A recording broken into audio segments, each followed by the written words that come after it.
కాశీలో Suman TV. Suman TV ప్రేక్షకులకి నమస్తే. మరి కాశీలో సుమన్ టీవీ అనే ఈ కార్యక్రమాన్ని మనకి స్పాన్సర్ చేస్తున్న వారు వారాహి సిల్క్స్. పెళ్ళైనా పండగైనా వేడుక ఏదైనా పట్టు చీరల ప్రత్యేక వేదిక వారాహి సిల్క్స్. సాంప్రదాయానికి సౌందర్యానికి వారధి. ఈరోజు మరి కాశీ విశ్వనాథుడి దర్శనం అయిన తర్వాత మనం చేసుకోవాల్సిన దర్శనం ఏంటి అని అంటే అన్నపూర్ణాదేవి దర్శనం. అవును, కాశీ అంటేనే అన్నపూర్ణాదేవి కొలువై ఉన్న ఒక గొప్ప స్థలం, గొప్ప క్షేత్రంగా చూస్తారు. ఇక్కడ తిండి తినకుండా పడుకునేవాడు ఒక్కడు కూడా ఉండడంట కాశీ క్షేత్రంలో. అంత గొప్ప క్షేత్రం. అన్నపూర్ణ స్వయాన ఏ ఒక్కరికి తిండి లేకుండా ఉండొద్దు ఈ ప్రాంతంలో, ఈ క్షేత్రంలో, ఈ చుట్టుపక్కల ఉన్న వాళ్ళు అని చెప్పేసి ఆమె అనుకుంది కాబట్టి ఇంత గొప్ప కార్యాన్ని చేయగలిగింది. మరి ఆ అన్నపూర్ణ తల్లిని మనం మొక్కకపోతే ఎట్లా? అసలు తిండి లేకుంటే బతకగలుగుతామా? అందుకోసం ఈరోజు వచ్చేసినాం మనము అన్నపూర్ణాదేవి మందిర్కి.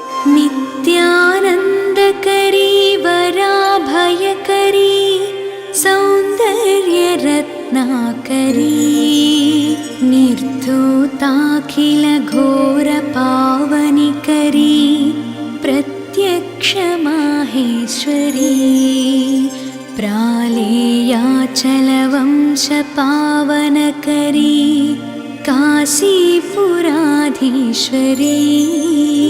భిక్షాందేహి కృపావలంబనకరీ మాతాన్నపూర్ణేశ్వరీ.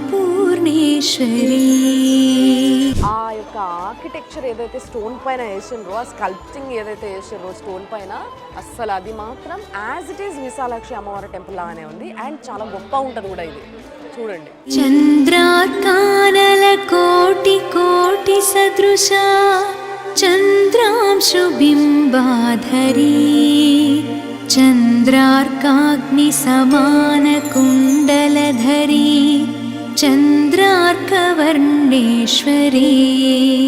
అసలు లోపల ఏదైతే గర్భగుడి ఉందో ఆ గర్భగుడి లోపల మళ్ళీ ఒక మందిరం లాంటిది ఉంది. మొత్తం పూర్తిగా వెండితోని ఎంత అద్భుతంగా చేపించారో చూడండి. ఇక్కడ ముగ్గురు అమ్మవార్లు వెలిసిరు కదా, దానికి సాక్ష్యంగా ఇక్కడ ఇది వేపించారు చూడండి. చాలా అద్భుతంగా ఉంది.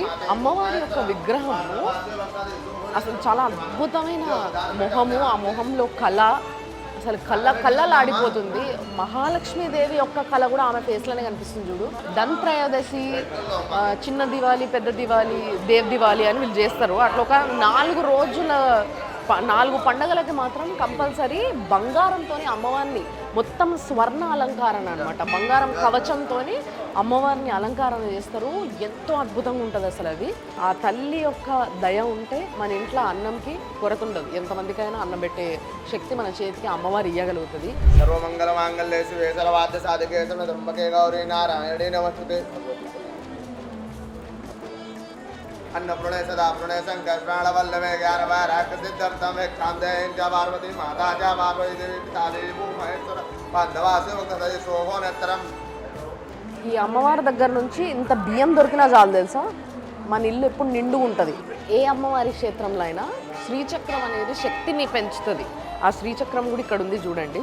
ఆ శ్రీచక్రంకి నిత్యం కుంకుమార్చన చేయడము, ఆ అమ్మవారికి నిత్యం రకరకాల అలంకరణ చేయడము, ఆ అమ్మవారి యొక్క మొహము, ఈ చుట్టూ ఇదంతా కూడా అసలు గర్భగుడి అంతా కూడా కళ్ళకళలాడిపోతుంది. ముల్లోకములకు నీవే ఆధారం కాశీపురాధీశ్వరీ మోక్షంకరీ మాతాన్నపూర్ణేశ్వరీ. నీ పదము చేరి కొలిచేమమ్మా ఆపదలుగాచే మాహేశ్వరీ. అసలు అమ్మవారి దర్శనము చాలా అద్భుతంగా జరిగింది. ఇంకోటి ఏంటంటే మీరు ఇక్కడికి వచ్చినప్పుడు అమ్మవారికి ప్రదక్షిణలు చేయడం అనేది చాలా ఇంపార్టెంట్. కొంతమంది ప్రదక్షిణలు చేయకుండా జస్ట్ టకటకడ ముక్కొని ఇట్లా కూర్చొని ఇంత ప్రసాదం తీసుకొని వెళ్ళిపోతూ ఉంటారు. కానీ అట్లా కాకుండా 3, 5, 7 ఇట్లా ఆడ్ నంబర్స్లో చాలామంది మస్తు ప్రదక్షిణలు చేస్తున్నారు. ఈ పైన చూడండి, ఈ గుడి స్ట్రక్చరు అద్భుతం. అసలు ఆర్కిటెక్చర్ అత్యద్భుతం. మొత్తం పువ్వులు, తీగలు, అసలు ఎక్కడా గ్యాప్ లేకుండా పైనుంచి కింది వరకు ఇట్లా మొత్తం అదేదో నక్ష వర్క్ అంటారు చూసారా, అట్లుందనమాట కంప్లీట్గా కూడా. దానికి ఉత్తి జాజి రంగు, రెడ్ కలర్ వేయడం వల్ల ఆ వర్క్ అంతా కూడా ఎలివేట్ అవుతుంది. సో అమ్మవారి దర్శనం అయ్యింది. అమ్మవారి చుట్టూ 3 ప్రదక్షిణలు కావాలి. దాని తర్వాత ఇక్కడ వేరే అమ్మవార్లు ఉన్నారని చెప్పినా కదా, లక్ష్మీదేవి, భూదేవి, ఆ అమ్మవార్ల దర్శనం కూడా చేసుకుందాం. అన్నస్వరూపిణి అన్నప్రదాయిని అన్నార్తిహారిణి జయము జయము అఖిలాండ బ్రహ్మాండ క్షుద్రతానాశిని ఆరోగ్యదాయిని జయము జయము. వినాయకుడు, మనం ఏ గుడికి పోయినా ఫస్ట్ వినాయకుడిని మొక్కుంటాం కదా, అదే వినాయకుడు. త్రినేత్రం ఉంది ఆయనకి చూడండి. ఆ అమ్మవారి గర్భగుడికి ఎదురుగా సత్యనారాయణ స్వామి కూర్చొని ఉన్నాడు చూడండి. అన్న చెల్లెలు ఇద్దరు ఇట్లా ఎదురుగా కూర్చొని చూసుకుంటారు అనుకుంటా. ఇక్కడ అమ్మవారి శ్రీచక్రం ఉంది చూడండి. ఈ గుళ్ళ అమ్మవారి వెనకాల వైపు కుబేర స్వామి సతీ సమేతంగా ఉన్నాడు. కంపల్సరీ మొక్కోండి. అప్పుల బాధలు లేకపోతే ధనంకి సంబంధించిన ఏమున్నా కూడా ఆయన తీర్చేస్తాడు. ఆ అమ్మవారి దర్శనం తర్వాత ఆయన దర్శనం చేసుకోవడం కంపల్సరీ. ఆయనను చూస్తే సూర్య భగవానుడు లెక్క ఉన్నాడు కదా, ఆ కింద సూర్య భగవానుడి గుర్రాలు అశ్వాలు ఉంటాయో, ఆ అశ్వాలు 5 అశ్వాలు కింద కనిపిస్తున్నాయి. వెనకాల కూడా అన్ని గ్రహాలు ఉన్నాయి చూసినరా, అన్ని నవగ్రహాలు ఏవైతే ఉంటాయో అవన్నీ. ఎప్పుడూ ఎక్కడ మీకు కనిపించని ఒక శివలింగం ఇదే. శివలింగం పైన శ్రీచక్రం అనేది ఎక్కడ అంటే ఎక్కడ ఉండదు. అంటే అమ్మవారు అయ్యవారు ఇద్దరు కలిసి ఒకే రూపంలో ఒకే విగ్రహంలో ఉండడము, అది కూడా స్వయంభూగా వెలవడం చాలా విశేషం ఇది. ఆయననే యంత్రేశ్వర మహాదేవ్ అంటారనమాట. అడిగి మరి ఒకవేళ మిస్ అయితే లేకపోతే తెలియకపోతే, ఎందుకంటే అది కిందికి లోపలికి ఉంటుంది, కొంతమందికి ఏడుంది కనిపిస్తలేదని ఎత్తుకుంటారు. అడిగి మరి చూడండి. నిగమాగమములే నిన్ను కీర్తించగా నిన్ను స్తుతించేము నిన్ను సేవించేము కరుణను తొలగించి సిరులను కలిగించే కరుణకు ప్రతిరూపం నీ చిరుదరహాసం కృపకరి పరాత్పరి అన్నపూర్ణేశ్వరి.